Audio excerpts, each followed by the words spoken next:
we are straight up at 7 o'clock, and we are ready to call the meeting to order. Note attendance, and we'll begin with our flag salute. Pledge allegiance to the flag of the United States of America and to the republic for which it stands, one nation, under God, indivisible, with liberty and justice for all. All right. First up tonight, we are going to begin with our new board members. Welcome to Owen, Aaron, welcome back, I should say. Both been board members, and Jennifer, who was reelected. We are going to begin with the oath of office, which is required. I believe you both have a copy in front of it. And Jennifer, I'm going to double check with you, thumbs up, that you've got it and are ready as well. Let's see, Jennifer. Jennifer, are you on? Oh, there she is. Yeah, it's just hard to go back and forth to unmute myself. Sorry, I got it. All right. So would you, since you're already up and live, we can begin with you if you would like to. Got it? All right. Want me to read that statement? Yes. I, Jennifer Traeger, do solemnly swear or affirm that I will support the Constitution of the United States, the Constitution of the State of Oregon, and the laws thereof, and the policies of the Silver Falls School District. I will faithfully and impartially discharge the duties of the office of school board member according to the best of my ability during the term for which I have been appointed. Thank you. And I'll start over here on my left. All right. I, Owen Von Flute, do solemnly swear that I will support the Constitution of the United States, the Constitution of the State of Oregon, and the laws thereof, and the policies of the Silver Falls School District. I will faithfully and impartially discharge the duties of the office of school board member according to the best of my ability during the term for which I have been appointed. Thank you. I, Aaron Cook, do solemnly swear that I will support the Constitution of the United States, the Constitution of the State of Oregon, and the laws thereof, and the policies of the Silver Falls School District. I will faithfully and impartially discharge the duties of the office of school board member according to the best of my ability during the term for which I have been appointed. Thanks. Appreciate it, guys. All right, and being the first meeting of the new board year, we are going to begin with nominations for board chairperson and vice chairperson. And the way that this is going to work, for everybody's sake, is we're going to begin with an introduction of the topic, which I'm doing now. We're going to solicit nominations. The nominations can be made by any board member. They don't require a motion. They don't require a second. The only thing that's really going to be required is that the person being nominated agrees that they're willing to serve as chair. We're not, nobody's going to be made to do it, obviously. And once we finish the nomination process, we'll proceed to discussion. And discussion's going to consist of making sure everybody has their say in terms of what they think about the topic, what they think about the nominees, et cetera, et cetera. This is not yet when we're making motions to elect a chair. But once discussion has wrapped up and we kind of get the head nods that everybody's said their piece, at that point we'll open up the floor for the motions. And we'll go in a first come, first serve order. The first one that receives a motion in a second will receive a floor vote. If 4 or more votes are received, we have a chair. If we don't get 4 votes, motion doesn't carry, and we will continue that process until we have a chair. When that's done, we'll repeat the process for the vice chair. And when that's done, the elected chair will carry on with running the rest of the meeting. Does that sound reasonable? Yep. Any questions? Any questions online from Janet, Lori, or Jennifer? Okay. All right. Well, topic's introduced, and at this point, the floor is open for nominations. I would like to nominate Jennifer Traeger for board chair. Jennifer, are you willing?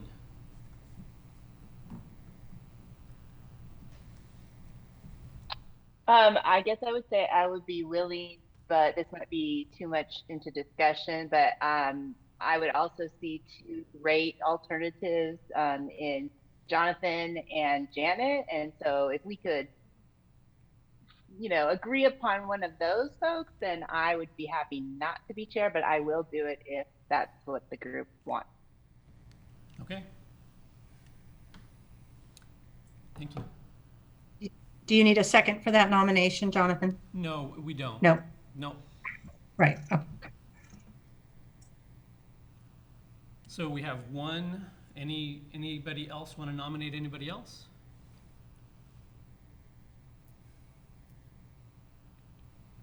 Again, I would love for us to consider Jonathan and Janet, just because I think that they bring a lot of skill to the position, and I think the continuity with the already established superintendent is great, and I just think their skill sets really lend themselves to that position. So I would love it if those two folks would also consider being chair.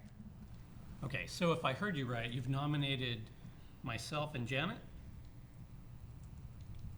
Yeah, I'd like us to consider both of you. Okay. So, Janet, are you willing to serve as chair? yes, thank you. Okay, thank you. And I guess I'll say the same. People want to reelect me again this year, I would serve. So, anybody else with a nomination?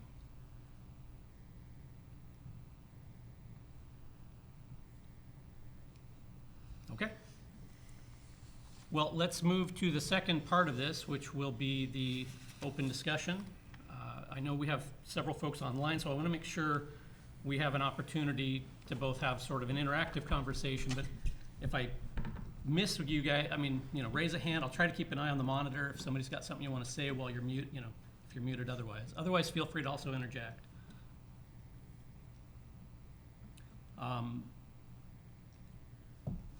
Let's see, anybody here want to start? us Yeah. off? I'll. In terms of continuity, I agree with Jennifer.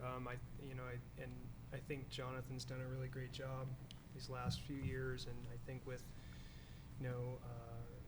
just carrying on with continuity, with Scott having his first year under his belt here, and just doing a great job as board chair, I feel very confident and comfortable in your leadership as board chair, Jonathan. So. Thank you, Aaron. Appreciate it. Thank you. I will say that having worked with Jennifer as vice chair the last couple of years, it's been fantastic. I think she brings a ton of stuff, and seeming a little reluctant to be chair, but I certainly also want to mention that I think she would be a great chair. So I'll just say that for the record.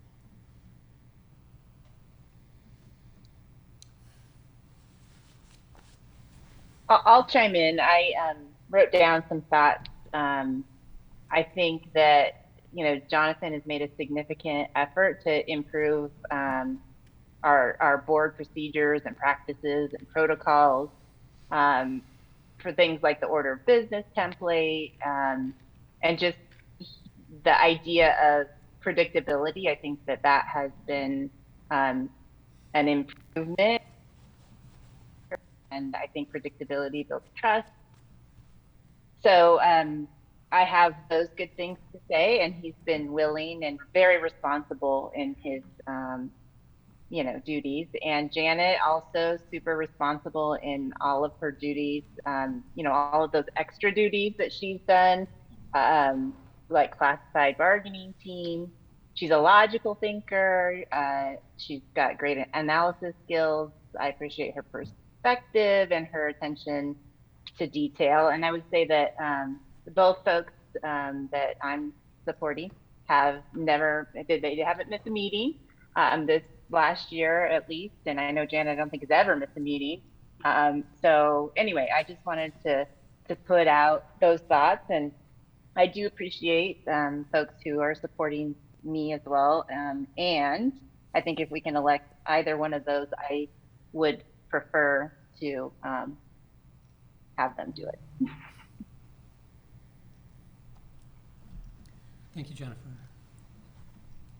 Well, I would say that I would definitely support Jonathan as board chair again as well. I've, watched you and seen you in that role, and haven't been as intimately as involved as the rest of the board or some of the other board members, but it appears that you've done a good job, and I think you're handling yourself really well at that position. Thanks, I really appreciate it. I would personally like to see Janet as our Madam Chair. I think this would be a wonderful opportunity, again, to offer this to someone who certainly has a wonderful articulation and discipline that would be very much appreciated. And so I would like to see Ms. Olenek be elected. Thank you. Thanks, Lorraine. I'll just chime in. Thank you, Jennifer and Lori, for your really kind and supportive words. Appreciate it. Yeah, I'm very comfortable with all our candidates, actually. That's a really good feeling. I think anyone we elect this evening could really bring a lot to the position, and potentially fresh leadership or the predictability and the stability. I think both are good. So yeah, I don't have anything really additional to share other than that I'm very, very comfortable with our options. Thank you. Yeah, I kind of agree with Janet. There's three really good candidates. I think I'm going to support Jonathan. He's been the chair for a couple of years, for a couple of difficult years, and I'm hoping that he enjoys a nice stable year. So, Thank you. Yeah, I remember last year we sort of talked about that, and yeah.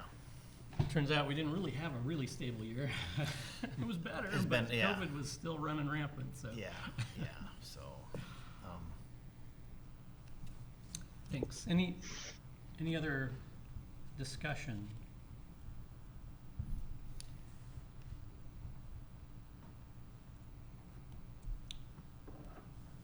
Okay, with that, I will open the floor to motions, which essentially would be a motion to elect, insert name here, as chair.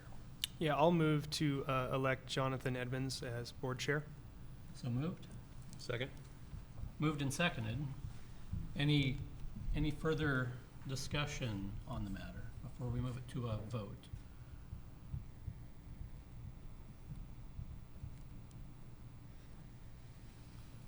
Double check, if you guys see me looking up, I'm just trying to double check the monitor, because for you guys that are virtual, that's how I'm gonna know if anybody's trying to say something. Okay, I guess with that, and by the way, just for tonight, with 3 virtual members, we're gonna go ahead and continue with the roll call for the vote. I think it'll be more straightforward, so just so everybody knows, that's kind of how we're gonna go ahead and do this. And so just be ready when your name is called. And Debbie, if you would, go ahead. Jonathan, I will abstain tonight on that vote. Jennifer, Yes.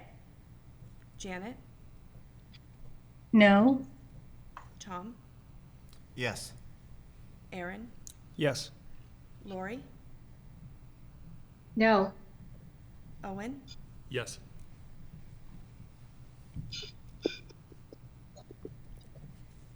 so that's 4 yeses, 2 nos, 1 abstention. Thank you, Debbie. All right, well, thanks, everybody. I appreciate the support, and I will be glad to serve one more year, and I appreciate. Sorry, did I hear something? I thought I heard something. Okay. And with that, I'm going to move us right into the next iteration of this, which is for vice chair, and it's just an exact carbon copy of what we just went through. And with that, I will open up the floor for nominations for vice chair. I nominate Jennifer Traeger for vice chair. And Jennifer, you've already indicated you would, I believe, serve as vice chair, but maybe I'll double check with you. Yeah, and thank you, Tom, for that. I would love to be vice chair because I enjoy working with Jonathan. I think that we're a good team, and so that would be something that I'm more eager to do. Thank you. Thank you, Jennifer.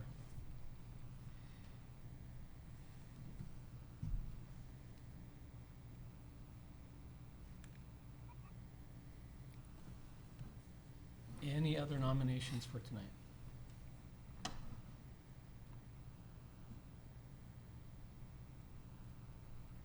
Okay, I'm going to open it up to discussion and let anybody share their thoughts that they would like to share before proceeding to a vote. I think having Jennifer as vice chair would be another great, piece of continuity, and I think her leadership has done well for our board, and again, working with you, Jonathan, it's evident that you both work well together. This does well for our board as well as our administration, so I think it'd be great to have Jennifer as vice chair again. Thank you. Yeah, I'll sort of second that thought. Working with Jennifer has been fantastic. She brings viewpoints and perspectives that I don't come with, and is very complimentary, I think, in terms of what we bring to the table. So I very much support that. So I'm glad she's willing to do that. Yep. Well said. Okay, well, with that, doesn't sound like there's further discussion. Debbie? Jonathan? I vote yes. Oh, wait, I gotta, hold on, we didn't have we gotta go through we didn't have a motion. There was only one nominee, and I'm sorry, I skipped that step. Let's go ahead and, I'll open the floor to officially make a motion. How about Yep. Mr. Chair, I move that we elect Jennifer Traeger as vice chair. that? So moved. Second? Moved and seconded. Any further discussion? All right. Debbie, thank you. Okay. Jonathan? I vote yes. Jennifer? Yes. Janet? Yes. Tom? Yes. Aaron? Yes. Lori? Yes. Owen? Yes. That's 7 yeses, all in favor. Very good. Well, thanks, everybody.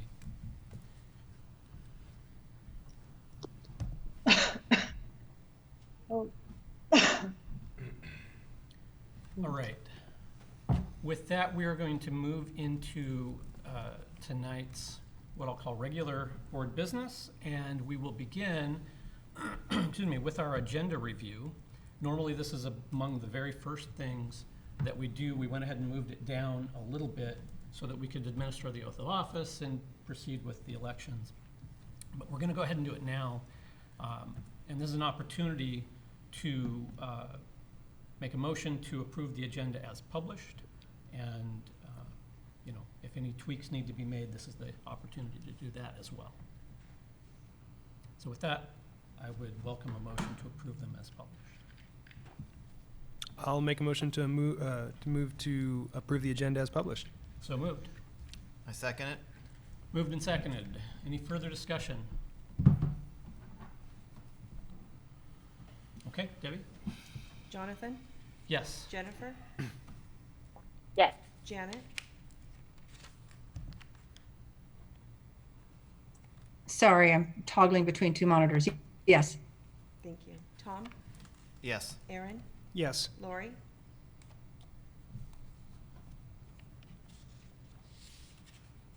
Lori, thumbs up? Yes. Down? Thank you. Yes. Owen? Yes. Thank you, all in favor. All right, very good.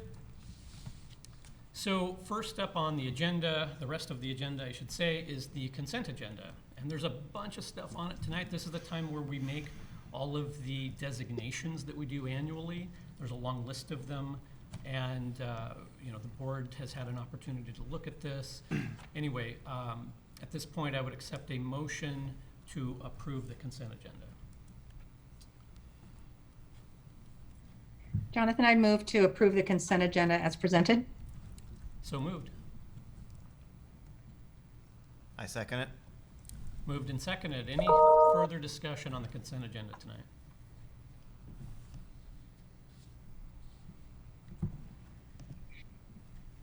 Okay, Debbie? Jonathan, Yes. Jennifer, Thumbs up on the screen. Janet, Thumbs up. Sorry, couldn't get to my mute. Janet, Yes. Tom, Yes. Aaron, Yes. Lori, Yes. Owen. Yes. Thank you. All in favor. All right, consent agenda approved, which moves us to our first public comment. And there are going to be theoretically 3 ways that you could speak tonight. If you're in person, you could come up and to the table in front of the board. If you are on Zoom, you may raise your hand, and that will hopefully alert folks that you'd like to speak. And you may also email Debbie, which is in the agenda online on BoardBook, her email. But for those who might forget, it's valoff_Debbie@silverfalls.k12.or.us. So while we are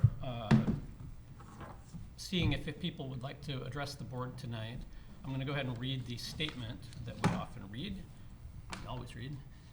We are glad you're here and welcome you to address the board at this time with your ideas, opinions, questions, concerns, and compliments.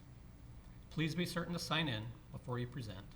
Remember that we all model the way for our students, and we ask that you share your thoughts in a respectful way. The board's role during public comment is to listen. Rarely will you get an immediate response to information. If there is follow-up necessary, we will direct our superintendent to do that. In order to ensure equity among speakers, the board will limit remarks to 3 minutes per individual. If a group of 3 or more wishes to appoint a representative to speak on its behalf, the board will extend the time for remarks to 5 minutes. And later tonight is a second public comment specific to action items and discussion items of the meeting. Thank you. So Debbie, So we have Astrid Potter. She's emailed, so she'll need to be promoted by technology.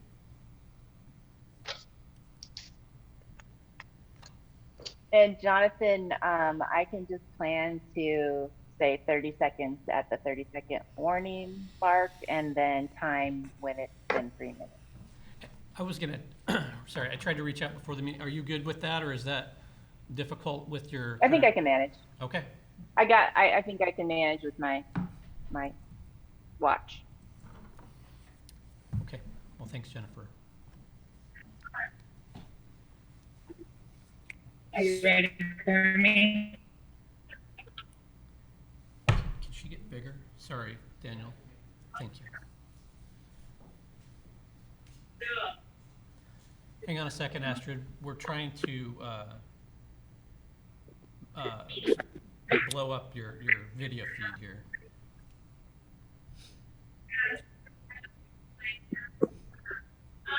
I'm having a little bit of trouble with my video because of the sound is a little off.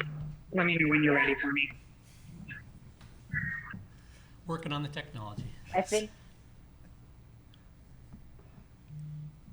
So are we waiting for technology on our end now? Okay. Okay, Astrid, we're getting the thumbs up from tech saying that you are ready to roll. Okay, thank you. Excuse me. I'd like to thank the administration and the board for heeding the research and opting for a later start time for our teams. In addition to allowing them to be better prepared to work, it increases their safety by reducing the amount of time they have to walk to school in the dark. As more schools adopt later starts and the state adopts full-time daylight savings time, our communities will adapt. Thank you. That's all I have. Okay, thank you very much.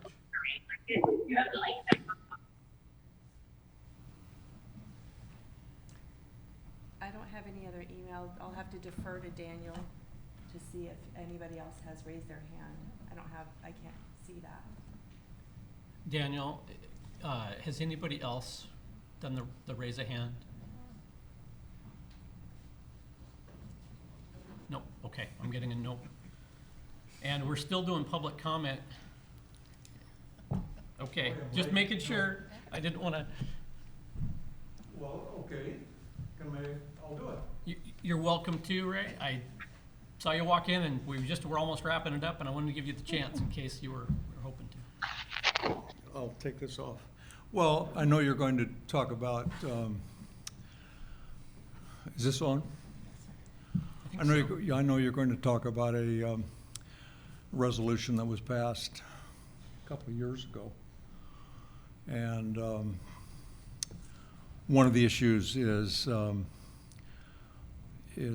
curriculum issue. And so really, to cut my opinion and my comments really short, is I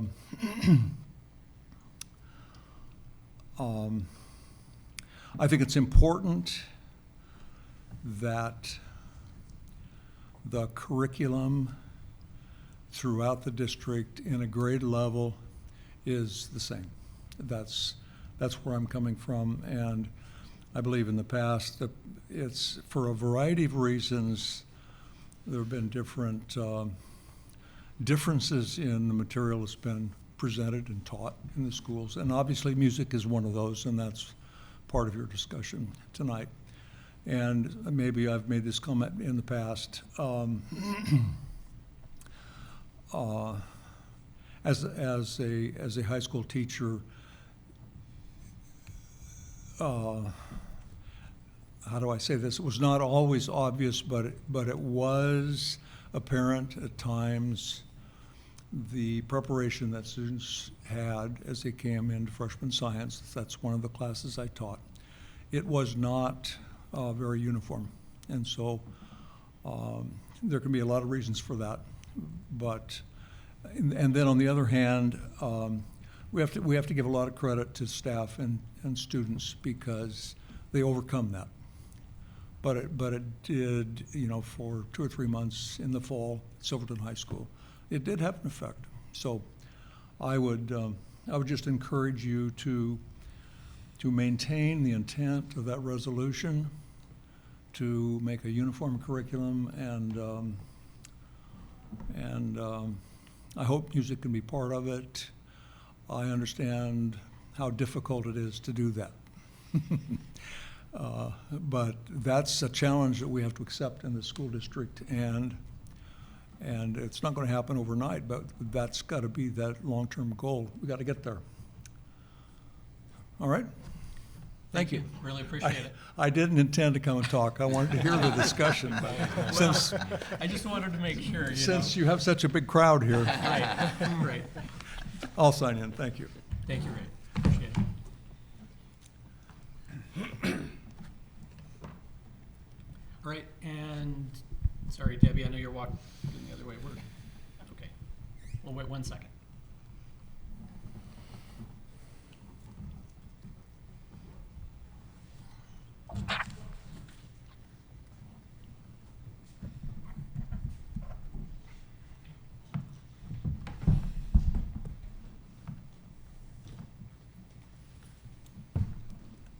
No? Okay. Well, that looks like we've wrapped up our first public comment for the night, which moves us into administrator and staff reports. And first up is our superintendent, Mr. Scott Drew. Well, thank you, Jonathan, and thank you all for being here. It's wonderful to finally be here in person after an entire year. And Tom, you and I spoke on Friday just for a little bit. It was so nice to just have a conversation with you two, just in person. And just wanted to say welcome to Aaron, who I've gotten to know well this past year, and to Owen. Really looking forward to working with you both, and congratulations, Jennifer. It's nice to see you as our vice chair moving forward as well. I want to talk about two things tonight, just for my time, my update. And number one is the reopening. Reopening in fall, we have every reason to believe we will open fully in the fall, 5 days a week to in-person instruction with no major restrictions. And as you know, all the former mandated requirements of Oregon Department of Education have now been moved to local control. And we have been public with this, that we will open in a 5-day-a-week model without major restrictions, which includes masks. And we intend to bring that to fruition. If something should change, then you would be the first to know as a board. But I want to make sure that I lead off with that. Right now, we are working around the clock to make sure that transportation is up and running. Durham, we've seen a lot of positive changes there. They are really hitting the bricks with the recruiting and the incentives to get more drivers. And we've had a lot of collaboration with them. Kevin Palmer remains the administrator for transportation for this following year to make sure that that's up and running. We just had a meeting last week, and I feel very confident about that. And so things are starting to come together for the full reopening. The second thing I want to talk about is something that really concerns me, and I think it should concern you too. And it has to do with our enrollment. And our enrollment, of course, as you know, we're north, I believe, of 400 kids that are not enrolled. That's a big concern. When you take $9,000 a year and you multiply that times 400, the $9,000 is the state school amount of funding that we get for each student. And that ends up being about $3.7 million. Now, for the public watching and for our fellow board members, $3.7 million is 32 teachers. $3.7 million is 32 FTE. That is staggering. Yes, this year it seems as though we can use federal funding to bridge the gap, but that is not sustainable. Let me repeat that again. We have federal ESSER dollars that we can use for this school year to bridge the gap, so we don't go into massive reductions, which is what it would take to reconcile 32 FTE, but that will not last forever. In fact, it won't last past this school year. And so I just want to make sure that we're being very clear that in no way is the plan right now to use federal money to bridge that gap sustainable at all in any way. And I will be giving you regular updates as to this. The second thing I wanted to say about the enrollment issue is that we're seeing a discrepancy with what projected enrollment numbers are going to look like versus what actual enrollment looks like now. And so the kids that we thought were going to be already enrolled in Silver Falls School District have not all enrolled. And so there's a discrepancy there. We also have all of our staff off for the summer, off the month of July. So beginning when our school leaders come back, that will be a major focus to nail down exactly who, one by one. We'll be checking in with families to see where they're at. Of course, we know kindergarten is always an issue, and so there's something to be said for some of these numbers being low, but not at 400. That is a source of major concern for us. Just want to make sure that I'm clear. We did budget, however, for this school year on 60 to 70% coming back. And so far, we haven't seen close to that. And so I'll repeat that. When we constructed the budget for this year, we budgeted on the $9.3 billion funding floor with 60 to 70% of kids coming back. And so if we get that number, great. Right now, we have a lot of work to do to make sure that number goes up. And what I would say about that is it's okay to be clear with your constituents that we are opening in a full format, 5 days a week, full-time instruction without major restrictions. And the reason why I say that is we have a lot of families on the sidelines waiting to see what it is that we are going to do. So I just want to make sure I'm being very clear here publicly. This is exactly what was communicated out to our community a few weeks ago when the governor ended all major restrictions or gave local control back to school districts. And I want to make sure that that's known to our community now also. Should anything change, the board would be the first to know. I do not see any major changes coming down from the state that would cause any concern in that respect. Any questions you have around, the particulars around enrollment and funding and all of that, Steve can clarify that during his time as well. But I just want to make sure that I hit on those two things because they're directly related to each other. The opening in full and us being, our enrollment issue being down 400 students. And so having said that, I'd like to leave it at that if I could, Jonathan. Sure, thank you. Questions on clear. Scott, I just want to make sure that I heard you right. You said that when staff comes back in August, you will be proactively reaching out to They each will and be, every yes. family to see, you know, are they still on the fence? Where are they at? Yes. What are the sort of- exact numbers? Okay, Yeah. because They- I think there's going to be a propensity of that, and that they may even wait until September, till school starts to say, I really want to see what you promised. And when that happens, I think we may get, you know, a good enrollment. Thank God our enrollment, you know, gets taken, you know, a snapshot at October 1st, so we do have a little bit of time to get, you know, those kids back. But I do think there will be some that will wait till school starts. And that's our assumption too, Aaron. It really is. I think, thankfully, we have until October, till our numbers get finalized. I think that's one of the reasons why we're so grateful for the federal dollars. But anything past that, I would say would give us great cause for concern. But thank you for that comment. Any other questions for Scott? I want to look up at the screen here and double check. Any down here? Okay. With that, we will move to Steve with our financial update. Thank you.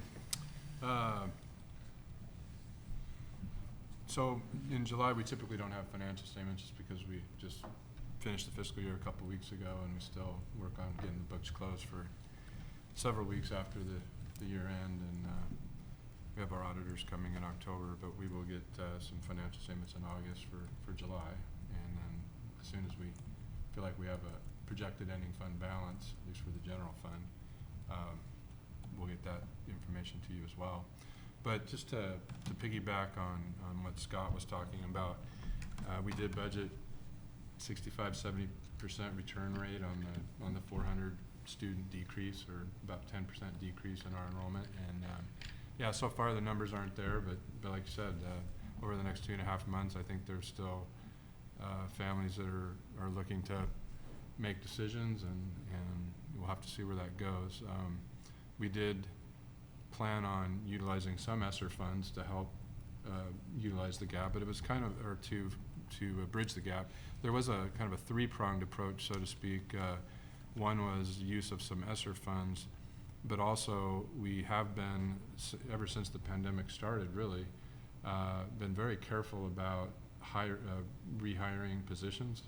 As we got into when we knew we were going into a virtual world, we were able to take some vacant positions, either retirements or people that had left, and some were rehired, some were not, just depending on what grade level they were, if they were a specialist, that type of thing. And you know, we've carried that approach all the way through to the present as we plan for next year. As you know, we had several again, people that have left, and so we take a look at each particular situation one by one, and there's definitely some that we haven't reposted. So saving through attrition was definitely a strategy. And then the third thing that I actually didn't budget for, but is the primary topic of tonight's financial update, is the pension obligation bond. So I did not budget for savings in the budget for this year, because it was far from certain when we crafted the budget in March.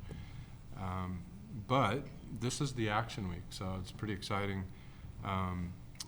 If we can hold on for another 64 hours, rates lock Thursday at noon, we have the opportunity to not only make this happen, but make it happen with a total interest cost better than any of us could have ever expected. So if anyone was paying attention to the market today, you saw that the stock market lost 725 points, or 2% of its value, due to some new fears about the pandemic and inflation.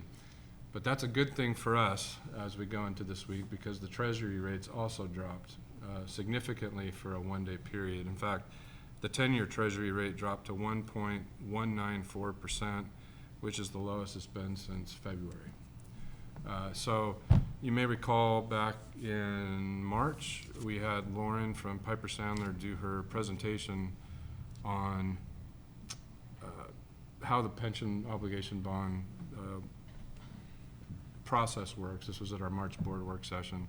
And all of the scenarios that she presented, if you go back to board book, you can look at this presentation, but it was all based on total interest cost of 3.5%. If the numbers on Thursday are where they are today, our total interest cost would be 2.5%, which is beyond what we ever would have imagined. We were hoping 3 to low 3s would be where we'd be at, which still is better than any series that's been offered in the 20 years of this program. I think the best rate that was ever achieved was about 3.6% by Salem Kaiser in 2015. For reference, when Silver Falls did this in 2003 and 2004, we borrowed at 5.73% and 5.49%. And even with that, again, the flip side of this is market performance, and this includes a negative 27% return in 2008. To date, or through 2019, we've saved $7.6 million in 15 years on the pension bond, which equates to present value savings of almost $5.4 million. So a little over $300,000 a year on average in our general operating budget that we've saved. So this offering, we are pooled together with 22 school districts, and the total offering is $660 million, which in the United States is the biggest offering scheduled for that day on Thursday, and we're about $35 million of that particular offering. So we had a 90-minute process review call today, and then tomorrow and the next day we've got a couple more calls in the afternoon to discuss the spreads, where those are going to land, and all the districts kind of have to give a thumbs up to say we're in on that, as far as feeling comfortable with that. In talking with the underwriter, we also have the municipal bond advisor from special districts on the calls, and then they start putting pre kind of interest out on Wednesday, and then everything kind of happens in the market on Thursday. Everything locks at noon on Thursday, and at that point in time we won't have to worry about that rate anymore. And then over the next month, all the paperwork gets done, and it officially closes on August 19th, but the rates will be locked this Thursday. Then it gets funded when it closes on the 19th. The money is sent to PERS, and by September 1st we'll get a 10% plus rate credit on our rate that we pay on payroll. Obviously the flip side is we'll be paying on this bond. Now these schedules say we'll be paying 8%, but that was based on 3.5.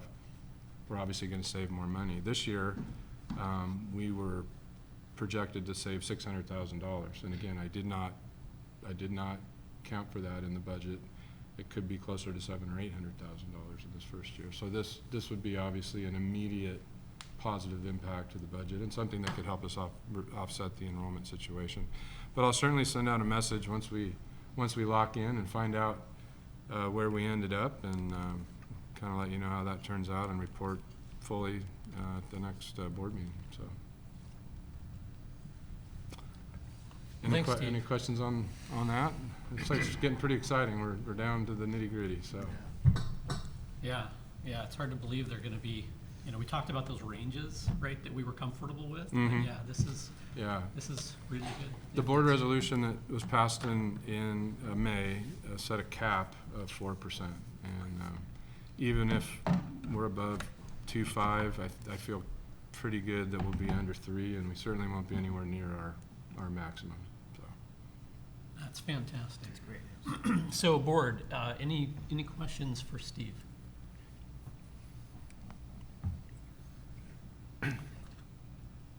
Yeah, Janet?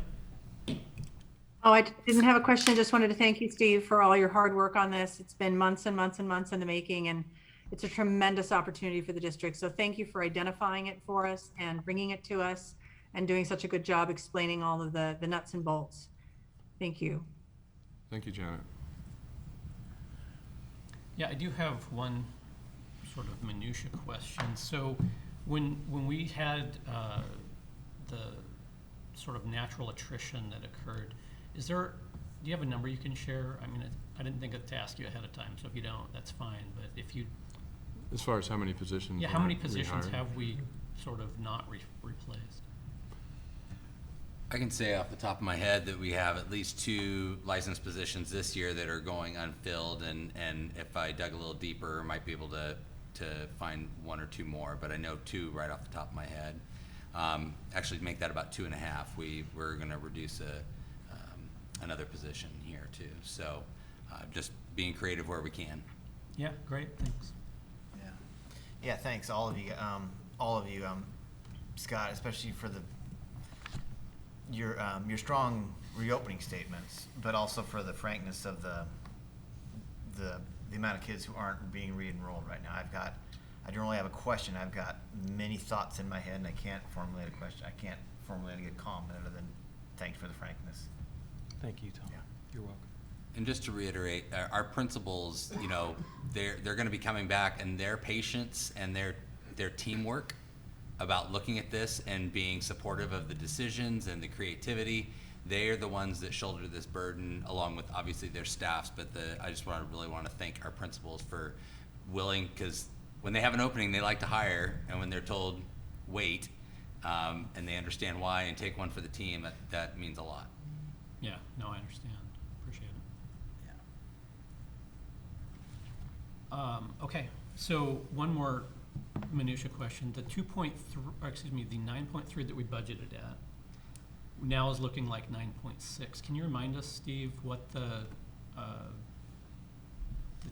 difference in that was? I'm trying to remember off the top of my head, but So the final adopted budget was at the 9.3. oh, was it at the Yeah. 9.3? Okay. Yeah, it did not move. It didn't move. No. Okay, then I missed that. Thank you. They had the resources based on the last quarterly economic forecast, but they increased reserves more, and I think they're kind of forcing us into more of the ESSER Got it. funds, you know. So, but at 9.3 million, the per student is for our district is $9,226. But the difference per 100,000 was, I think it was just over 300,000 per year or 600,000 That's what I was for the thinking of too, biennium. but I'd lost track that they hadn't done that, so that's.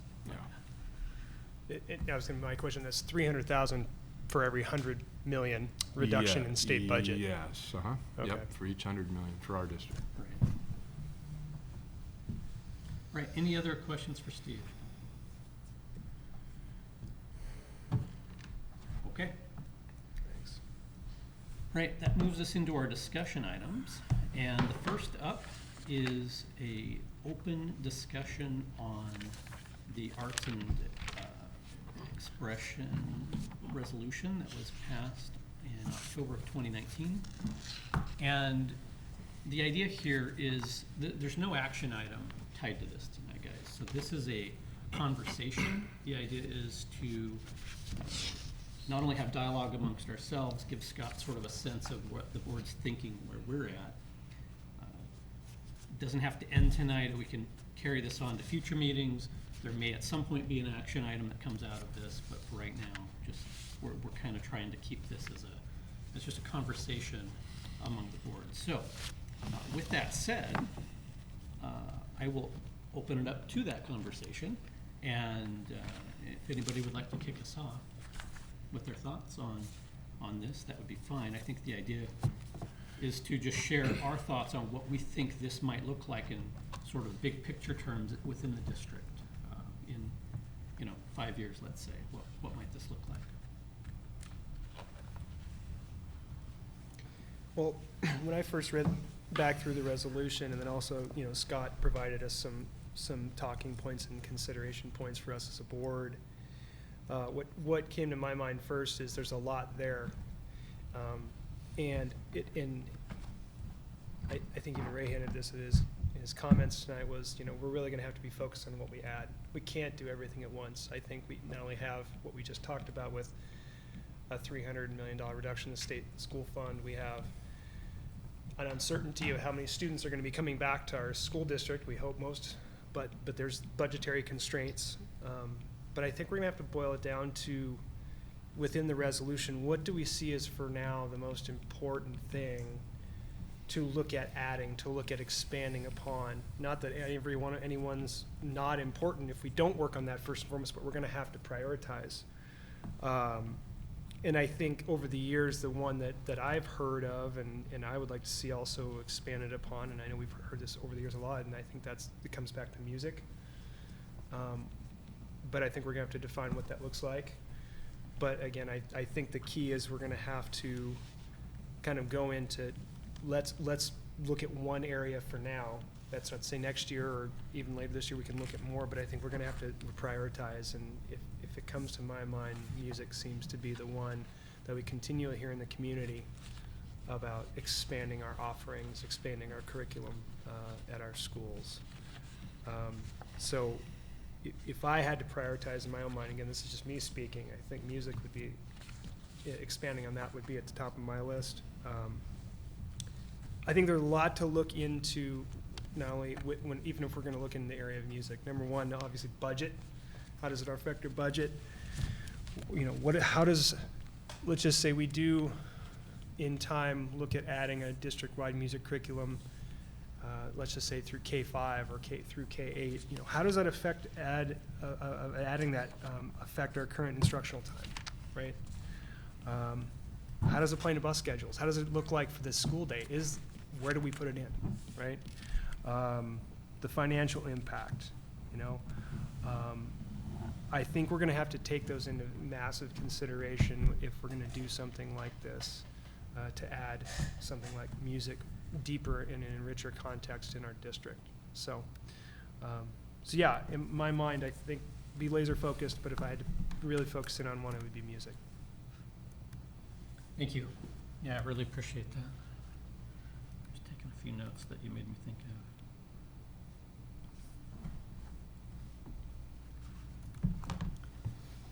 All right, other thoughts from the board?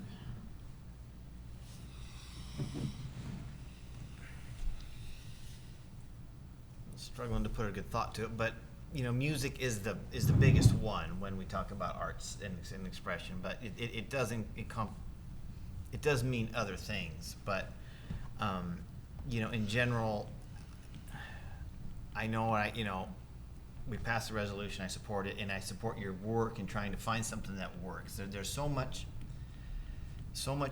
There's only so many hours in a day, and there's so many mandatory things that have to be done in a school day that it's really hard to do it. And I trust that you'll come up with something that makes sense. You look away. You know, there's ways to combine things. I remember a couple of years ago there was a presentation at Scotts Mills where the PE teacher did. They had PE, they were dancing, and it was a cultural dance. I can't remember, from Africa or somewhere, but they combine things. Then there's ways to do that. There was singing, dancing, it was PE, it was all in one, and hopefully you can find ways to do that, you know, maybe incorporate a little more art in the metal shop, things like that. So I trust that you'll do it, and I know it's important. Yeah, I support the work. The one thing to keep in mind too, and you brought up something that made me think, was about, you know, the instructional hours and moving things around in that respect that I should have said earlier too, is one thing we have to keep in mind is PE, right? That's one thing that's mandated by the state. We're still not hitting the mark on PE. So if we're not doing what we're required to by the state, to add more arts programs or music programs would take a real deep dive, and we have to be very cautious because we really do need to be hitting that which we are asked to do by ODE and by the state. Not saying we can't do these things, but we gotta be able to do what we're asked to do first before we can add even more. It's so hard because the arts is it's the thing that teaches you why to live or how to. It develops the soul a bit more, some joy, you know, other than just, you know, learning math and science so you're a good economic provider. There's the why to live. There's the other part of it. So it's important, but you have a big task, and I'm sure we'll get there.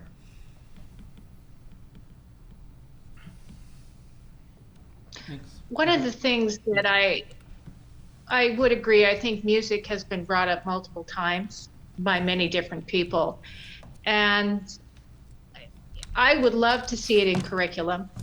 I would love to see the K through 5 have a general exposure to music, and then broaden it 6 through 8 with choir and band.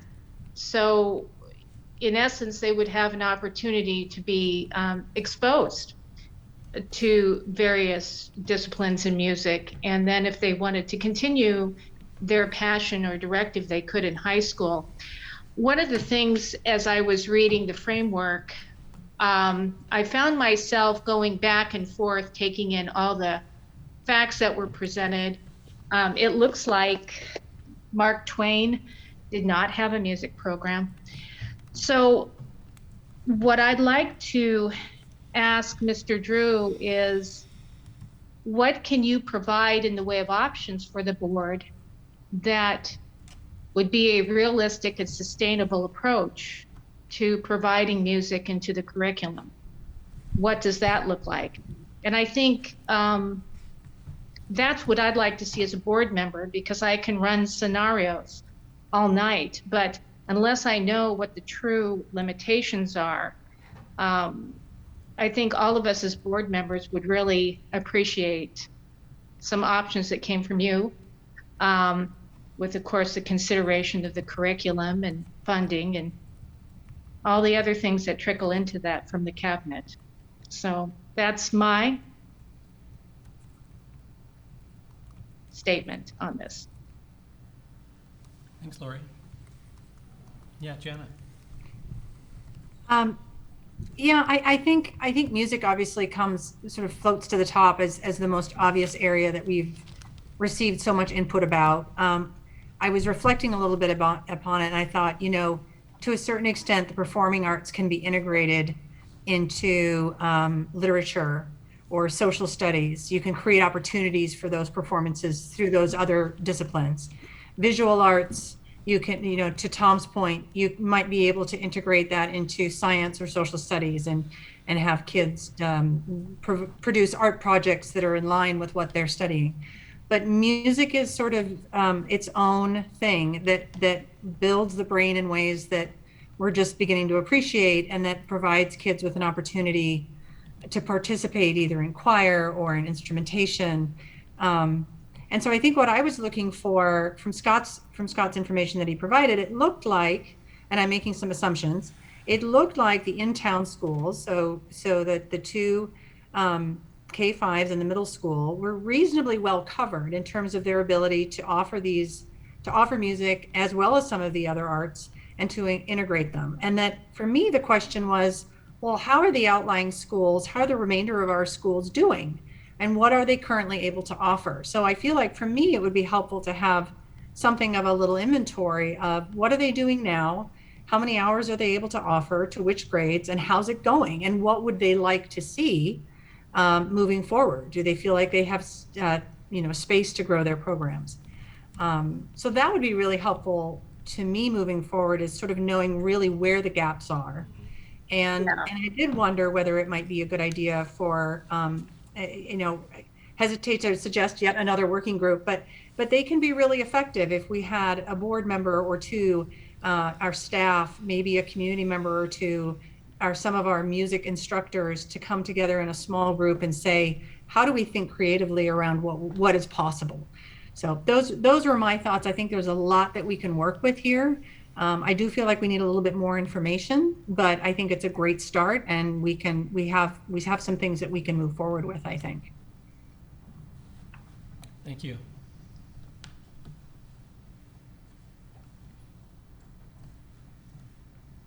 I guess I'll go next. A lot of my thoughts on this will be similar to what you've heard some of these other board members say. From a historical perspective, I think almost all of the schools in the district had music through the early 2000s. It was really that cutback that happened 01, 02, 03 time period that kind of was the nail in the coffin for most of music construction. And to some various degrees, that's been reestablished, and in some degrees, it may not have even left all schools, but that was the time that it was really created a big impact. I think since then, we've had a lot of changes in terms of requirements. We've got the PE mandates, we've got the instructional time stuff. I mean, there's a lot of things that have happened that that I think even if we sat here and said, let's do what we did then, it's not like we can just flip a switch and say, let's do what we did then, because there's a lot of other things that are involved. I've been a big supporter of music from the time I joined the board. It was, always been an important thing. And then COVID, right? And so we've kind of had to put this on the shelf, and I'm glad we're bringing up this conversation again. Janet just said it, and I'll just echo it. I think creative solutions are going to be critical. I think that we're going to need to find ways. We got a really, really fantastic administration, and you guys are capable of solving all kinds of problems. I think this is going to be one of them that's going to be hard to solve, but I also think that there's going to be ways to do it. And one thing that I'll mention, because it's not something I've heard yet tonight, you probably may all be thinking it, but a lot of students, aren't going to know that they're particularly gifted in music or the arts unless they're exposed to it.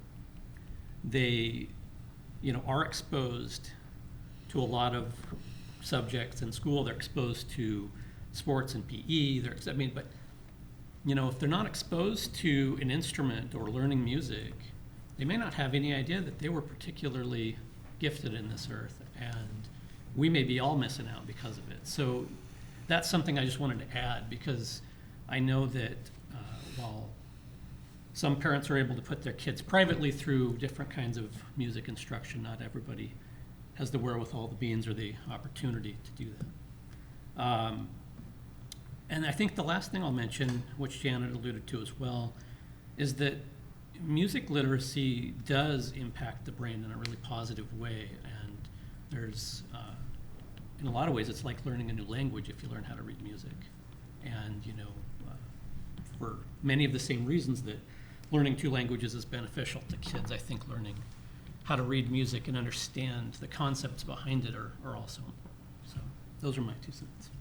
I'm in support of doing something. I'm in support of trying to make it happen. I'm open-minded in terms of what it looks like, and I want to acknowledge the financial constraints that we're likely to be under and suggest that we find creative ways of making it happen. I do want to make sure that people understand that there are creative solutions being done in our district. And not to say we don't need to look further, but I know, just from our own experiences being at Evergreen, there's a lot of creative music going on.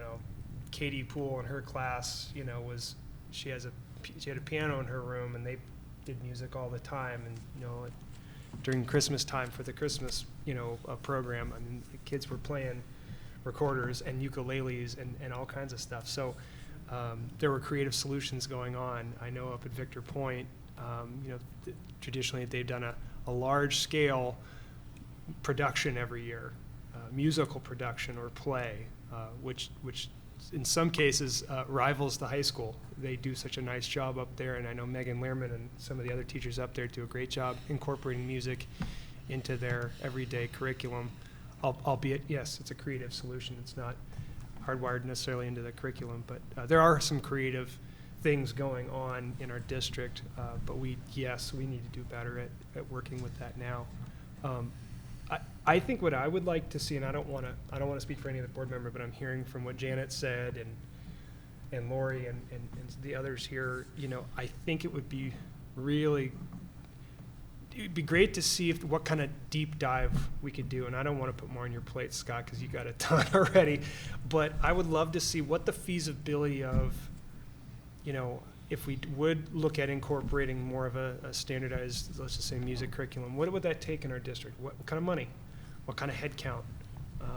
What kind of instructional hours? How would that alter the day? Would we have to lengthen the school board, day? Would it alter our bus routes?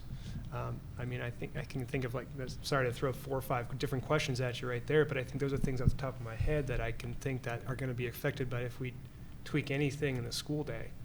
But it's worthwhile because we keep hearing our community saying this is something they value. I value it. Every one of us here on the board values it. My kids are all musicians, heavily involved in choir and drama. I'm a musician. I've been a musician since I was 10 years old. Heck, sitting at home, stuck behind a computer for the last year and a half. When I take my break in my office, I grab my guitar and play for 15 minutes. So it has an impact on my life, 33 years later from when I started. So this is something I think we need to do a really good deep dive in and look at what it would take. Well said. And I would like to add to Aaron's point, as you mentioned, creative solutions in various schools. The unfortunate thing is that not all schools are perhaps being exposed to that creative solution. So I would like to see that broadened, and so all students, each and every student, has that available to them. So it is nice to hear the voices of the board and having this discussion, but I would certainly love to see what that would look like in the curriculum, so all our students have that available to them. I also think Thank we you. realize that, sorry, Lori, thanks. I think we also realize too, this is going to be a work in progress. It's going to take time, as we get through this and Oh, maybe yeah. we find that, we can do this and here's how we're going to implement it. It may not be next year or even this year. It may be something we look at for next year, because I think if we're going to do this right, we got to take our time to do our due diligence to make sure that, Scott and the team can see how this fits in. But, we may have our expectation over time is here, but maybe in the first year we get here, but it's better than nothing. Yeah. So it may take time to get it to the cranking on all cylinders like we want. Thanks. I want to also make sure a couple of board members you haven't heard from, if you have anything you want to add, I just want to make sure you have a chance. So I have Jennifer, Owen. Yeah, I'll say my bit. I went through the questions that Scott posed to us, and obviously I'm aligned with everybody else who's talking about music. And what I like about the idea of focusing on music is that students can come together as a team to produce a product and perform it in front of an authentic audience, and then community members can come together around a really positive thing. And this last year, I think everybody can agree that schools and classrooms and schools are a really important part of social connection for our families. And so music kind of is a natural bringer together of people. So I totally support a focus on music.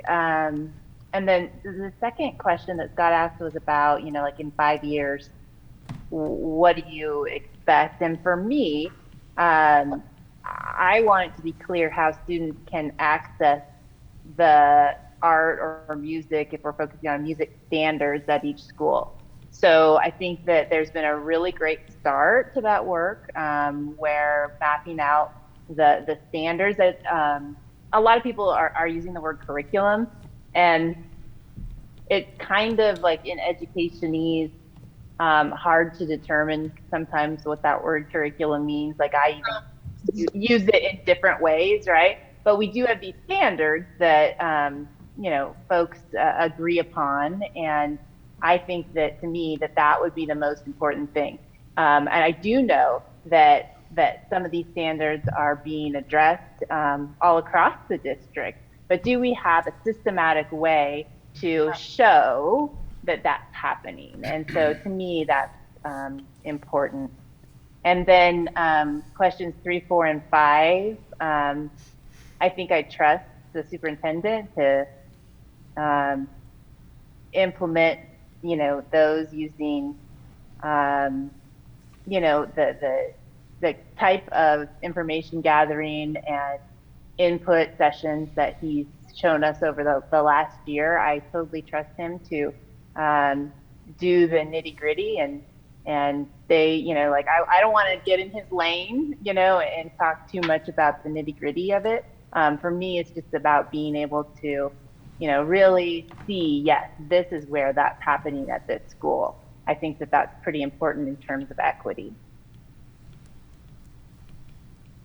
Thanks, Jennifer.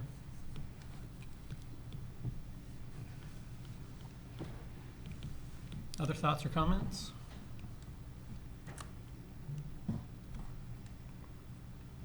I'll mention that one of the concerns I've heard as this topic got brought up was we love our STEAM program, or we love our, what, you know, pick your other program that's being invested in at these schools that maybe doesn't have music. And I would say, I love it too. So that'd be my response, is I don't think this needs to be in competition with that. I think it needs to be in addition to that. STEAM offers, you know, students in much the same way as music and the arts. You know, maybe there's a kid that doesn't excel at football or soccer, but really would excel in robotics, or you know, with piano or music or song, or, you know, pick your thing. I think giving the kids the opportunity to have those various exposures is important. So I just, from my own perspective, I don't look at this as being in competition with any of the other programs that these schools have invested in. Jonathan, I would respond to that. The concern that keeps coming to my mind is, you know, a lot of my experiences with the K-8 schools and some of the really great programs that they put on, a lot of them around Christmas time, or they have a spring program. And a lot of that seems to have to do, you know, it happens where you have some teachers there that are really talented, and they, you know, I think frankly give a lot of extra time to the district to make that happen. So I guess I would worry that it'd be an unintended consequence possibly of a music curriculum is telling them that they've got to spend X amount of time during the week on a standardized curriculum, and then they've got to do now their program on top of that. So I just would hope we wouldn't have that as an unintended consequence. And I think it would be great if we could hire those same kind of talented teachers everywhere, but, you know, those are specific gifts. And it doesn't seem to happen. I don't know that you can go out and hire for that. I think we've done pretty well, but. No, it's a fair point. It's a good concern too, right? You know.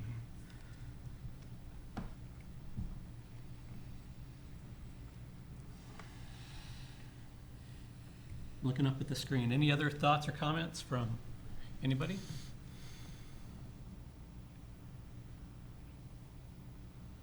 No? Okay. I'll just offer one more. The ideas that Janet and Tom brought up about integration, I think, are going to be important because I think I've heard concerns tonight about, you know, time, and time definitely is an issue.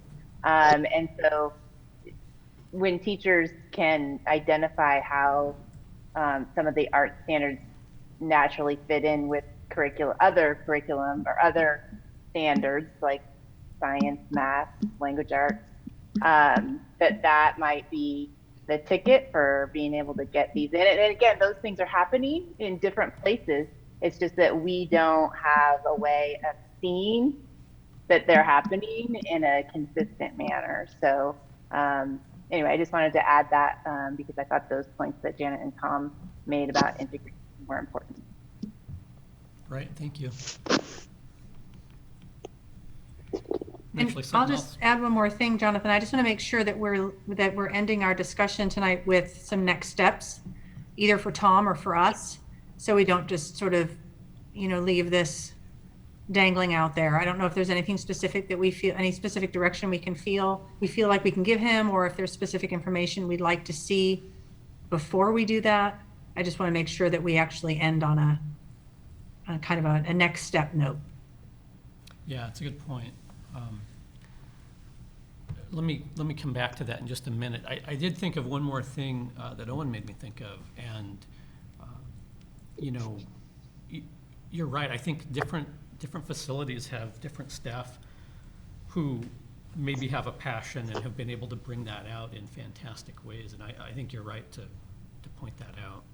One of the things that we noted out at Butte Creek when I was doing the PTT out there was that we had a really supportive staff and we had a really supportive principal, but PTT had to make it happen. Like, we were funding it, we were making it happen, and so my point, I think, there would be, maybe one of the creative ways that we can do this is even if the funding even just changes and it's coming from the district, rather than having to have parents raising money so that you can have a great Christmas program or something, you know. So you made me think of that, and it was a really good point you brought up, so just throwing that out there. To Janet's point, yeah, so the request as it originated during sort of our agenda development was, Scott wanted to hear the board's ideas around it, kind of get a sense of where the board was at in terms of it, and wants to, my understanding is kind of take that into consideration and come back to us with his thoughts and ideas in terms of what he'd like to do with next steps. Scott, is there anything else you'd like from us tonight specifically? No, this has actually been very helpful. I've known ever since before I took the helm in Silver Falls how important music is, how important the arts are in the Silver Falls community. And if it's important to the Silver Falls community, then it's very important to me in my role. I've gotten a lot of great information in this meeting. It's more than apparent to me that we'd like our focus to be on music when we're talking about the arts in general, but that doesn't mean we forget about the other parts either. I think it would probably behoove us if we took a step back and reflected on the input that we've gotten tonight, and then just in my mind already going down the rabbit holes, we first need to establish where it is that we are right now, and then we can start plotting a course forward. I think this is a very complicated issue, particularly with all the other things on the horizon, but it's certainly not impossible. And one thing we've learned throughout this last year is anything is possible if we work together. I see music as nothing but a unifier. Nothing but a unifier for this community. And I just want you to know that I'm excited to get to work on this. So I will come back to you. I'll at least come back to you in the next regular board meeting to summarize what our thoughts are, and at least hand that back to you to let you know what it is we'll be working on. I think anything else right now would be freestyling on the topic, and that would be really necessarily beneficial for anyone at this point. We need to go back as a team and talk about this, but I will provide you with an update at the August board meeting, and then talk about sort of how I see this year laying out, if that's all right with everyone. Yeah, that works for me. Janet, does that help? Good, okay, got a thumbs up. All right, well with that, we are gonna move to item 10B, the board meeting agenda template. So this was something that we adopted, I wanna say February, it was sometime certainly within the last 12 months. And we had done it for the purpose of sort of setting expectations in terms of what was the normal template looked like for a board meeting. We'd been pretty consistent historically, but this sort of helped clarify a few things. And when we did it, we agreed that we would revisit it as the possibility annually that we would tweak as needed. And so this is our opportunity, or perhaps the first of many, but this is an opportunity to discuss it, if there's concerns with it, if we like the draft template as is, et cetera, et cetera.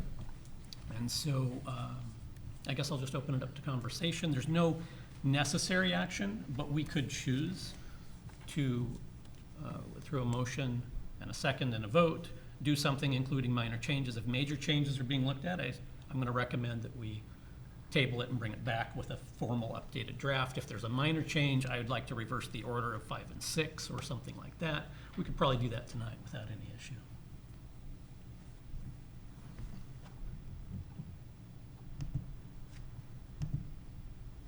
I just want to say I like that we've had the time for both of our licensed and our classified associations to have time standing on the agenda.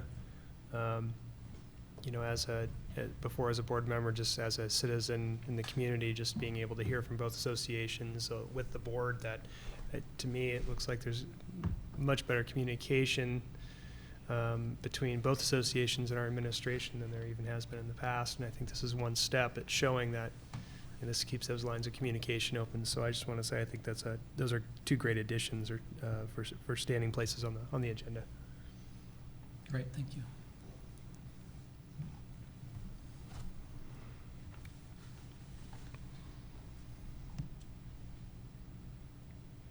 looks fine, Jonathan. I mean, we worked it out last year. We had some hiccups, moved some things around, but it's been working great. I say, looks good to me. Thanks, Tom.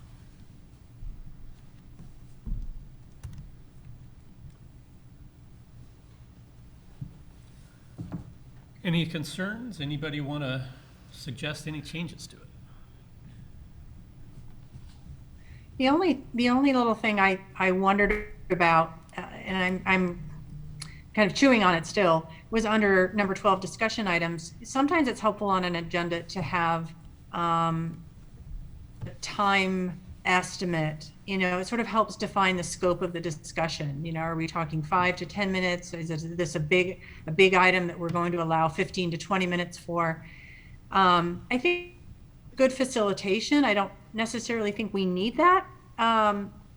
If we can all be disciplined and stay on task and all of that. But it was just a thought that, I've had agendas in other board meetings before where that's been helpful.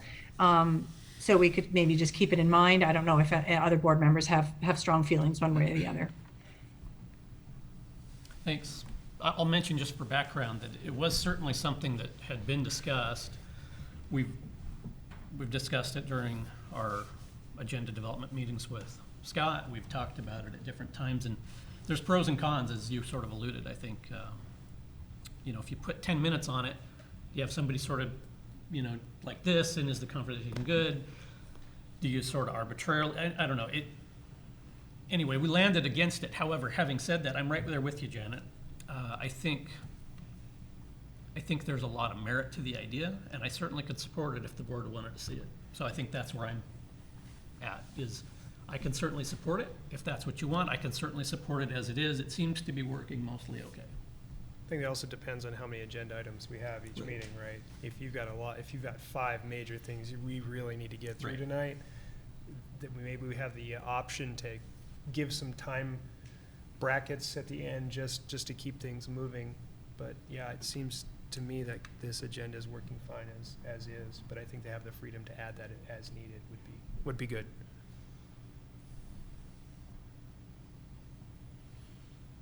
Any other thoughts?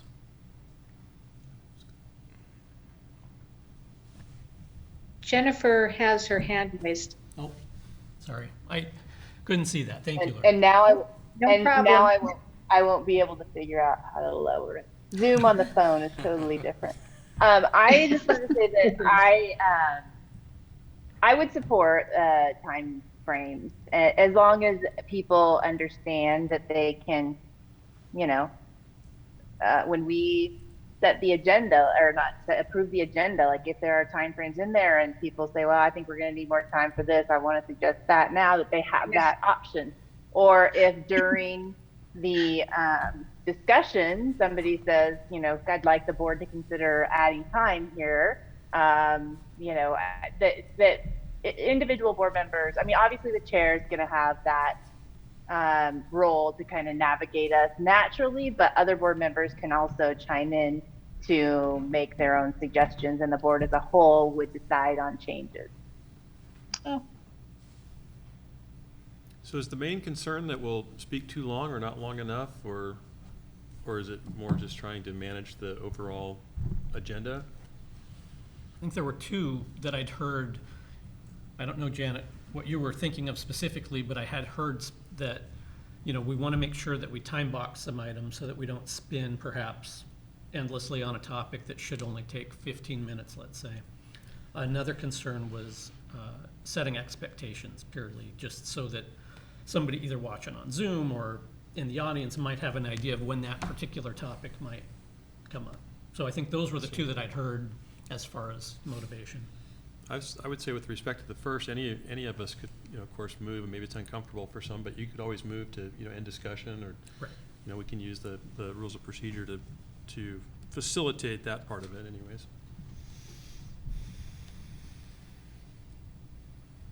Yeah, I agree with that too, that we can, call the previous question. That doesn't really happen. We haven't really done that, but it is obviously, an option.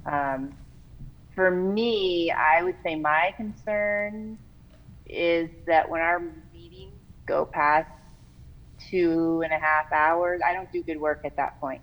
And so I would like for, the important stuff to be given its due, in the appropriate time frame. So, this is not something that I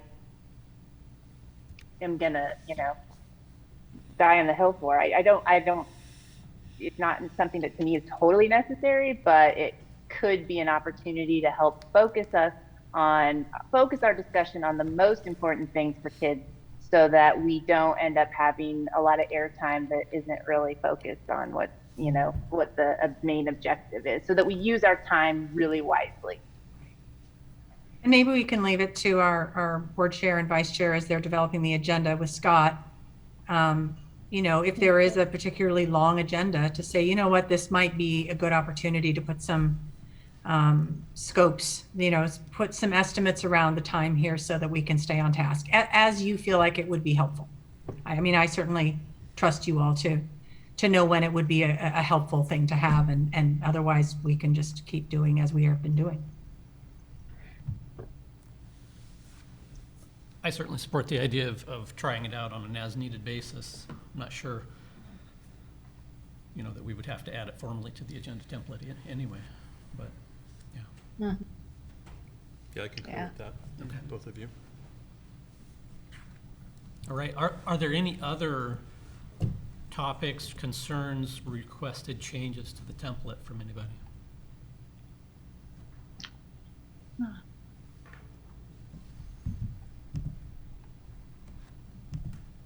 So do we want to approve it, even though we don't have to? Is that something that we should solidify, or are we just happy to do nothing and keep the template just in, that's our procedure?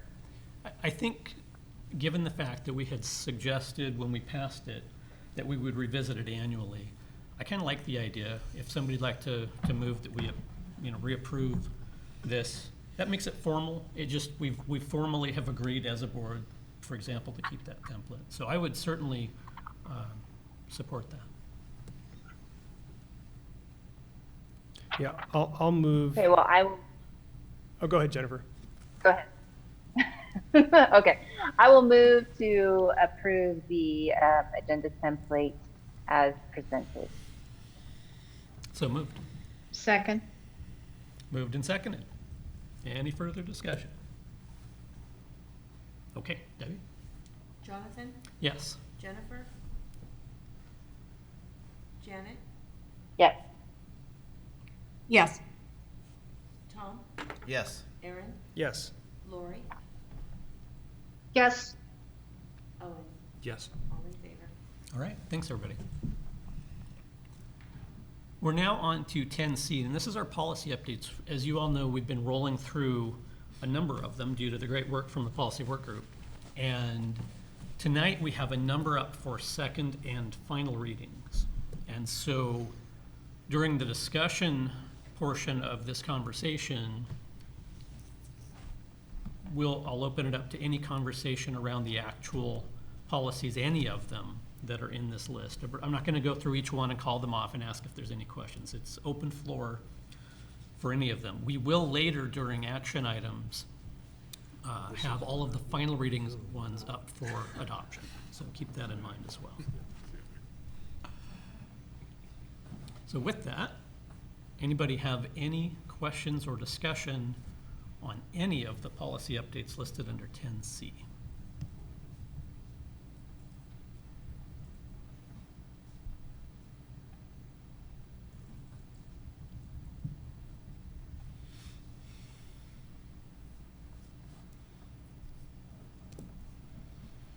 Going once. Going twice. Okay. Looks like everybody's good. I will repeat what has been stated before. Thank you to the policy work group. Thank you, Scott, for reminding us to double check our policies, making sure that we don't miss anything. They are really important, and with those reminders, it definitely kicks us into gear and makes sure we do it. I just want to say I really appreciate, as a new board member, the cover sheets that accompany with the edits. It really helps tie things in rather than flip and flopping between two different versions. It gives you where things have changed, what verbiage has changed. If they're major changes, they're just shall to will, so I just want to say I appreciate that the work group that Dixon and Don and the rest of the folks on the work group have tied together. It really helps make it much more understandable. Yep, here. That would be Dawn Tackers. Yes. She did a wonderful job with that, Yes, so yes. kudos to Don. Yes, it would. Okay. With that, we are going to move into our second public comment. As I mentioned earlier, this is related to discussion and action items of tonight's meeting. Debbie, anybody requesting to speak? Sarah Weitzman needs to be promoted, please, Daniel.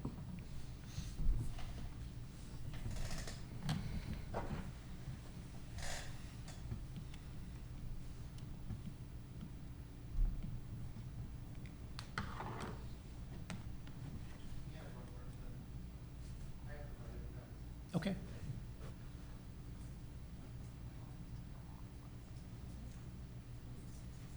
I see Eliza, so is she going to go first? Sorry, that's who I see promoted. Hi there, this is Eliza. Should I speak? 1 second, Eliza. We're working on the technical side here. Oh, no problem. Okay. Hi, Eliza. It's Jennifer. I will say 30 seconds to give you a heads up that you have 30 seconds left, and then time when it's 3 minutes. Okay, thank you. Yep, and you can start anytime you're ready now. Okay. So, regarding the art and creativity resolution that you guys have been discussing, thank you so much for working on this work. I think that this is the most important thing to bring back to our school system. That and fairness for loving one another. Anyway, I'd like to see curriculum that includes music and craft. I definitely see the need for a very trained music situation, but I also think that it's so important for people to come away thinking that they can have a creative voice, learning their own form of self-expression. So I guess what I'd like to see is for you to think of this more as a curriculum that encourages self-expression. And I also wanted to add that Einstein said, imagination is more important than knowledge, for knowledge is limited to all we know and understand, while imagination embraces the entire world, and all there ever will be to know and understand. He also said creativity is intelligence having fun. And I think that there's ways to integrate creativity, and that if you utilize those teachers that you all were referencing that are particularly good at some of the things that they do and create a work group, for those that are willing, that perhaps there's a way to create some programs that could be more streamlined throughout the district, or at least like a menu of ideas for ways of integrating, because form drawing is drawing, but it's also geometry, and cooking is also science and math. And I just think that there's a lot of ways to bring in little things, especially in the lower grades, and then make maybe block curriculums where you have traveling teachers per quarter or something for a more in-depth look in the middle schools. Thank you. Thanks, Eliza. I just wanted to say, Eliza, I share the same statements from Einstein with my students as well. Thank you.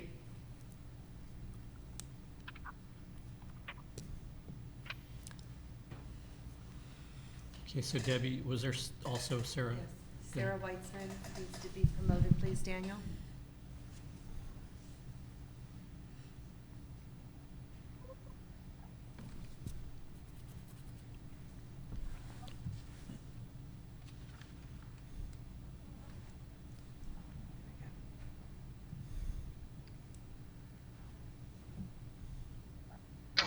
Hi, everybody. Can you hear me okay?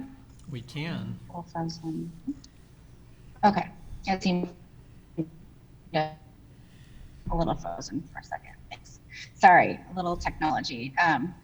Okay, so good to see you all, Sarah Weitzman. I just wanted to say that I'm very thankful for your thoughtful and productive discussion regarding the arts resolution. I wanted to add a few comments, and this is quoting directly from the ODE website. Oregon adopted new art standards in September of 2015 based on the National Core Art Standards. They contain standards for 5 discrete disciplines, a glossary for each discipline, and supporting materials for the standards. These standards are pretty specific if you go and look at them online, and especially like in the elementary level, and that's one of the things I would encourage you all to do, because even though we have a PE mandate, we do have standards for arts from the Oregon Department of Education. And I think that even though we are creative in our district, that's where we also run into discrepancies, because we're not being consistent across the board. We might have a holiday program, and that's fantastic, but it's not always meeting the specific standards. And it would be better if we had credentialed teachers that could teach these standards, music teachers. For instance, if any of you had an opportunity to attend a SHS concert in the past few years, 3 years, you might have seen an example of how the choirs learn to read music by solfege. And they have to learn that by scratch when they get to high school. They've all been learning solfege when they get to high school. And so if they had had that as coming up as an elementary school, it'd be, would increase their ability to learn music much quicker.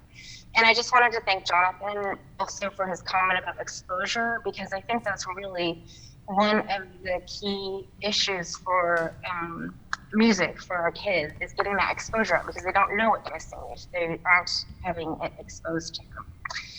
And I know this is a super tough challenge, and obviously we're coming sort of out of the pandemic. We're definitely not out of it, but with enrollment loss extremely hard, and so many other districts are able to do this successfully. And so I'm extremely excited for the board to put this challenge in the hand of Mr. Drew.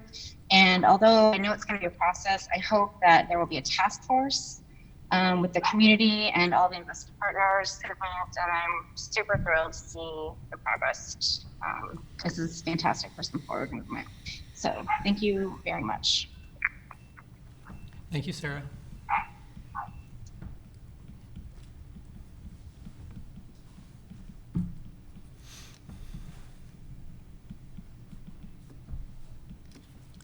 No Yes? other emailed. Okay.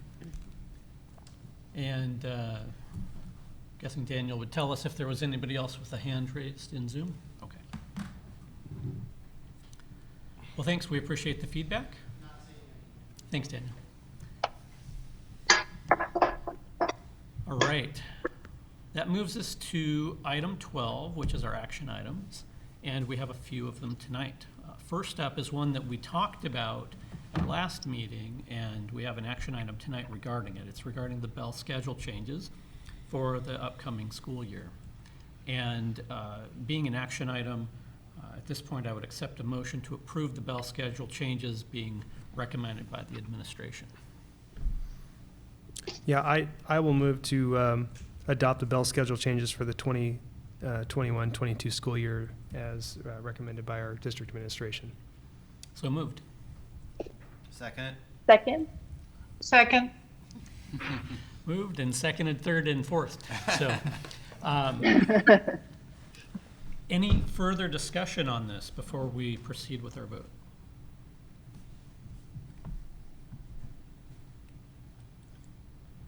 All right, Debbie? Jonathan, Yes. Jennifer, Yes. Janet, Yes. Tom, Yes. Aaron, Yes. Lori, Yes. Owen, Yes. all in favor. Very good. Right, next up, we have a number of policies that are on their final reading tonight. And I'm not going to read them all off. We have agreed to accept a motion to approve the group as published in the agenda. If any one particular one needs to be pulled out, let me know prior to, as soon as possible. And we can pull one out if we need to carry over for a further discussion. But there wasn't any discussion earlier, so I'm presuming we're probably good to go. So at this point, I would accept a motion to approve the policies, the policy updates listed on 12B on our agenda. I move that we approve. I'll go. I move that we approve the policies listed under item 12B on our agenda. So moved. Second. Moved and seconded. Any further discussion?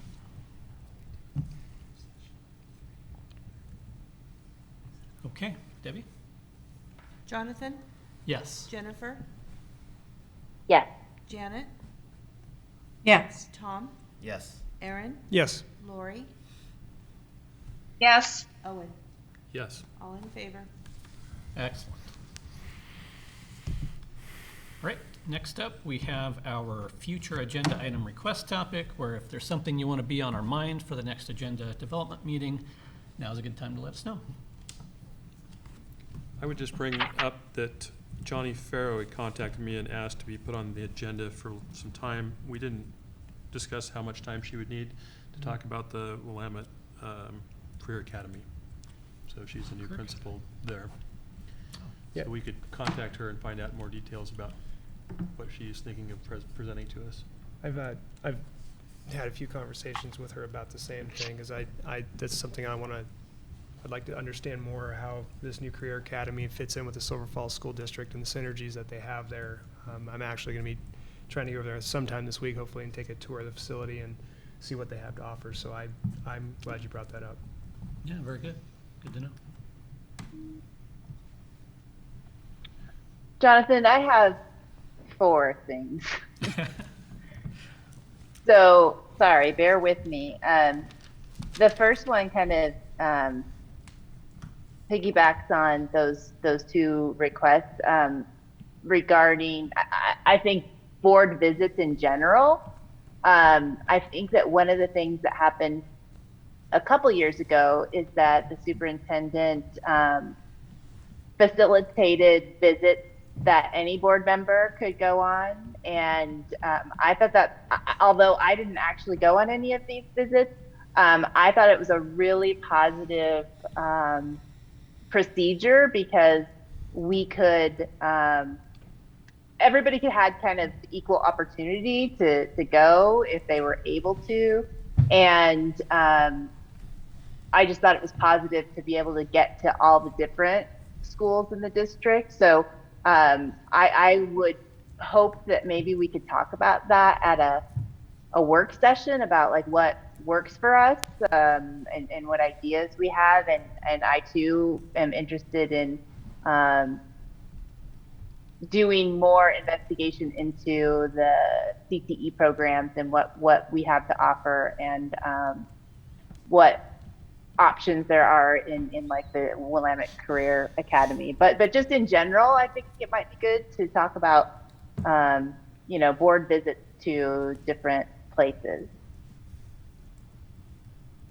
All right, so that's the first thing. Okay. The second thing is something that I'm hoping we can talk about maybe at the next work session. I'm kind of like, we approved our we approved our agenda template. I'm wondering if we can, well, I guess what I'm trying to say is that doing that creates ownership. And when we approve the agenda every meeting, it creates ownership for the process. And one thing that I think, in my view as board chair, would be beneficial is if we could have board member ownership of like our annual agenda schedule. So like if we had a list kind of our agenda topics that we generally cover each month, it would be a nice thing that any board member can keep their eye on. It doesn't have to be the board chair, the board vice chair. And this wouldn't have to be a list of something that, is set in stone, because obviously we need to be flexible, but just a list of things, and maybe, when we're hoping to get to certain things, we can put that in there. Maybe it would be a living document, like a Google Doc, and when changes are made, everybody can see those changes. Anyway, that is just something that I thought might be helpful for us in order to get more effective as a board. Again, piggybacking on that, I think we need to start planning for a superintendent evaluation. I think that's like one of our most important things that we do as a board. And we want to make sure that we have an authentic process where we have plenty of check-ins so that we have, a chance to give feedback in a formal way to Scott. And so I'm hoping that we can plan for superintendent evaluation very soon because, basically the year's already started, right? And the last evaluation was it March or April? So it's like we're already kind of behind on that. And so I'm hoping we can make that a priority. And then also, I'm just wondering, this is the last thing, about the board superintendent working agreement. In my time as a board member, I think that's been an annual thing where the board and the superintendent come together and agree every year, like this is our working agreement. And so I'm just wondering how we want to plan for that. So maybe that's another work session topic. And I have all those written down so we can talk about it in agenda setting. Great, yeah, thanks, Jen.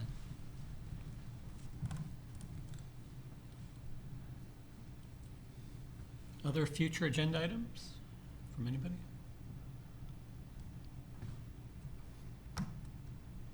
Okay. With that, we are going to move into executive session under ORS 1926602D to conduct deliberations with persons designated by the governing body to carry on labor negotiations, and specifically, we're talking about classified bargaining tonight. All right, we are back. Returning to regular open session, we have no further agenda items for tonight. So with that, and without objection, I will adjourn. Night, everybody. Thank you, Jonathan. Thank you. Good night. Thank you, everyone.